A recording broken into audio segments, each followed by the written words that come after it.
students, welcome back to online classes. We were discussing about the metals and non-metals, and today we are going to discuss about chemical properties of metals. First chemical property is electropositive nature. और आप सभी को पता है कि metals को बोलते ही metals इसलिए हैं because they show electropositive nature. It means they release electrons. वो क्या करते हैं, इलेक्ट्रॉन्स को रिलीज कर देते हैं एंड पॉजिटिवली चार्ज्ड हो जाती हैं. तो मेटल्स का फर्स्ट जो केमिकल प्रॉपर्टी होता है या जिस तरीके से वो रिएक्शन शो करती हैं वो डिपेंड करती है उसके इलेक्ट्रोपॉजिटिव नेचर पर ही. इसकी कुछ एग्जांपल्स हम ले लेते हैं. जैसे कि सोडियम मेटल की हम बात करते हैं तो सोडियम क्या करता है, एक इलेक्ट्रॉन रिमूव कर देता है. क्या कर देता है, एक इलेक्ट्रॉन रिमूव कर देता है एंड इस वजह से सोडियम पे +1 चार्ज आ जाएगा. सेम ऐसे ही हम बात करते हैं मैग्नीशियम की. तो आप सभी को पता है मैग्नीशियम के आउटर मोस्ट शेल में 2 इलेक्ट्रॉन्स होते हैं. तो मैग्नीशियम 2 इलेक्ट्रॉन रिमूव करेगा और जैसे ये 2 इलेक्ट्रॉन रिमूव करता है तो मैग्नीशियम पे कितना चार्ज आ जाएगा, +2 चार्ज आ जाएगा. एल्यूमिनियम की बात करते हैं तो एल्यूमिनियम के आउटर मोस्ट शेल में 3 इलेक्ट्रॉन्स होते हैं. तो ये क्या करता है, एल्यूमिनियम 3 इलेक्ट्रॉन्स रिमूव करके 3 पॉजिटिव चार्ज कैरी कर लेता है. ओके, तो आप सभी को पता है कि मेटल्स जो होती है वो इलेक्ट्रॉन्स रिमूव करती है, इलेक्ट्रॉन रिलीज करती हैं और जितने इलेक्ट्रॉन्स वो रिमूव करती हैं उन पर उतना ही पॉजिटिव चार्ज आ जाता है और यही इसकी प्रॉपर्टी बोली जाती है इलेक्ट्रोपॉजिटिव नेचर ऑफ मेटल्स. क्या बोला जाता है, इसी को ही electropositive nature of metals. Metals क्या करती है, इलेक्ट्रॉन्स रिमूव करती हैं, पॉजिटिवली चार्ज्ड हो जाती हैं. और आपको सभी को पता है कि जो इलेक्ट्रॉन रिमूव होते हैं it's depends on the valence electrons. ये किस पे डिपेंड करते हैं, वैलेंस इलेक्ट्रॉन्स पर. देखिए सोडियम के वैलेंस इलेक्ट्रॉन सिर्फ 1 होता है तो ये 1 इलेक्ट्रॉन रिमूव करेगा. मैग्नीशियम में वैलेंस इलेक्ट्रॉन्स 2 होते हैं तो ये 2 इलेक्ट्रॉन्स रिमूव करता है. एंड एल्यूमिनियम के आउटर मोस्ट शेल में 3 इलेक्ट्रॉन्स होते हैं तो ये 3 इलेक्ट्रॉन्स को रिमूव कर देता है. ठीक है, नेक्स्ट जो हमारी मेटल्स की प्रॉपर्टी हम पढ़ने जा रहे हैं वो है रिएक्शन विद ऑक्सीजन. ऑक्सीजन के साथ में रिएक्शन. आप सभी को पता होना चाहिए कि जब भी कोई मेटल हो या नॉन मेटल हो अगर वो ऑक्सीजन से रिएक्ट करती है तो ऑक्साइड्स बनाती है. क्या बनाती है, ऑक्साइड्स. तो सबसे पहले हम लेते हैं सोडियम. ओके, और सोडियम की रिएक्शन जब ऑक्सीजन से होती है तो बनेगा सोडियम ऑक्साइड. क्या बनेगा, सोडियम ऑक्साइड. अब देखिए जब भी आप लोगों को फॉर्मूला लिखना होता है तो आपको फॉर्मूला राइटिंग मैंने 9th में बताया था, हमेशा वैलेंसी को ऊपर लिखते हैं और फिर अपोजिट डायरेक्शन में हम नीचे की तरफ पुट कर देंगे. तो सोडियम की वैलेंसी 1 होती है, ऑक्सीजन की 2 होती है. तो सोडियम ऑक्साइड का फॉर्मूला हो जाएगा Na2O. क्या हो जाएगा, Na2O, sodium oxide. Okay, next हम मैग्नीशियम मेटल की बात करते हैं. तो मैग्नीशियम जब ऑक्सीजन से रिएक्ट करती है तो मैग्नीशियम ऑक्साइड बनेगा और फॉर्मूला क्या होगा, देखिए मैग्नीशियम की वैलेंसी भी 2 होती है, ऑक्सीजन की वैलेंसी भी 2 होती है. ठीक है, तो सिंपलर रेशो में हमें कन्वर्ट करना है और 1 हम पुट नहीं करेंगे. तो मैग्नीशियम ऑक्साइड का फॉर्मूला हो जाएगा MgO. क्या हो जाएगा, मैग्नीशियम ऑक्साइड MgO. एल्यूमिनियम की रिएक्शन हम ऑक्सीजन से करवाते हैं तो एल्यूमिनियम ऑक्साइड बनेगा और फॉर्मूला आप फॉर्मूला राइटिंग से इजी वे में लिख सकते हो.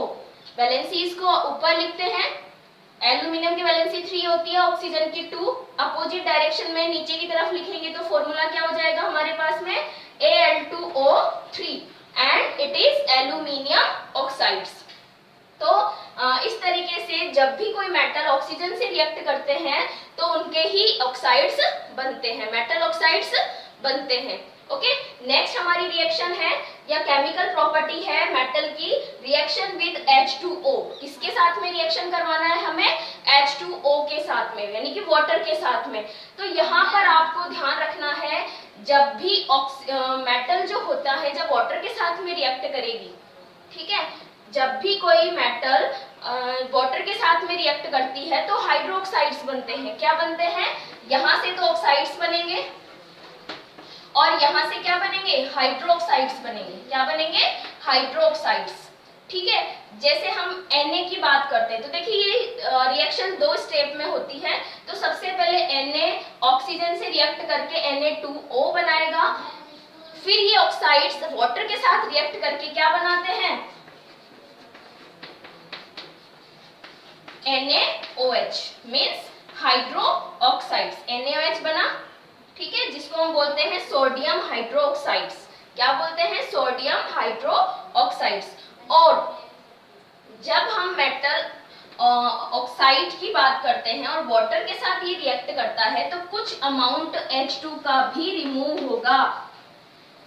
आप अगर इस रिएक्शन को अगर हम एसिड बेस रिएक्शन के बेसिस पे देखते हैं तो ये देखिए ये क्या हो गया हमारे पास में Na2O ऑक्साइड और ये क्या हो गया H2O।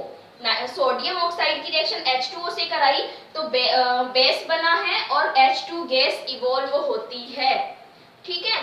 तो इस तरीके से यहाँ पर क्या बना, बेस। तो जब भी जो मेटल होगी वाटर के साथ रिएक्शन करती है तो हाइड्रोक्साइड्स बनते हैं। इसी तरीके से हम मैग्नीशियम की बात करें तो देखिए मैं इसको ऐसे भी लिख सकती हूँ, मैग्नीशियम प्लस H2O तो क्या बनेगा, MgOH का होल ट्वाइस। अब यहाँ पर देखिए फॉर्मूला मैंने ऐसे क्यों लिखा है वो आपको फॉर्मूला राइटिंग से लिखने हैं, ओके। नेक्स्ट हम अगर बात करते हैं एल्यूमिनियम, तो एल्यूमिनियम की रिएक्शन जब मैं वाटर के साथ में कराती हूँ तो एल्यूमिनियम हाइड्रोक्साइड बनेगा। क्या बनेगा, एल्यूमिनियम हाइड्रोक्साइड, AlOH3 का OH का होल थ्राइस। तो इस तरीके से जब भी कोई मेटल वाटर से रिएक्ट करती है तो उनके हाइड्रोक्साइड्स बनते हैं, ओके। नेक्स्ट जो केमिकल प्रॉपर्टी है that is reaction with acids. Metal की रिएक्शन किससे करवानी है, एसिड से करवानी है। ये देखिए आपको पता है ये सोडियम जब भी ऑक्सीजन से रिएक्ट करता है यानी ऑक्सीजन से रिएक्ट करता है तो सोडियम ऑक्साइड्स बनते हैं। लेकिन अगर इसी सोडियम की रिएक्शन हम HCl से करा दें, HCl क्या है, एसिड।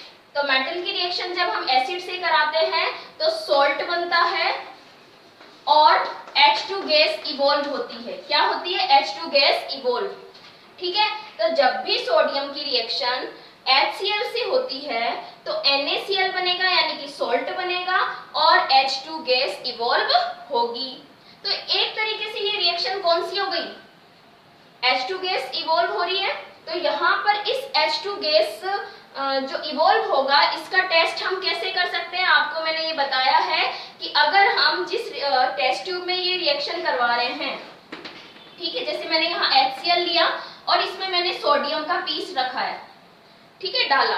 तो जैसे सोडियम का पीस डालते हैं तो यहाँ पे से बबल्स आते हैं H2 गैस के, और अगर हम इसमें बर्न मैच स्टिक ले जाते हैं तो इसकी फ्लेम क्या हो जाती है, इंक्रीज हो जाती है। और ये इंक्रीज क्यों होती है, because of H2 gas.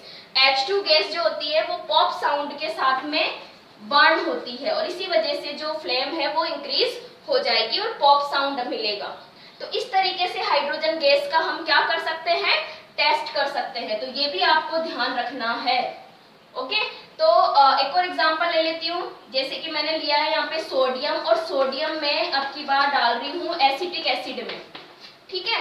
Acetic acid में मैंने सोडियम डाला तो क्या बनेगा, सॉल्ट बनेगा, और सॉल्ट बनता है sodium acetate and H2 gas evolve होगी। क्या होगा, हाइड्रोजन गैस इवॉल्व होगा। तो यहाँ पर जो इम्पोर्टेंट बात हमें याद रखनी है वो यही रखनी है कि जब भी किसी मेटल को हम एसिड में डालते हैं तो H2 गैस इवॉल्व होगी, और ये बात हम ऑलरेडी कर चुके हैं एसिड बेस रिएक्शन चैप्टर में, ओके।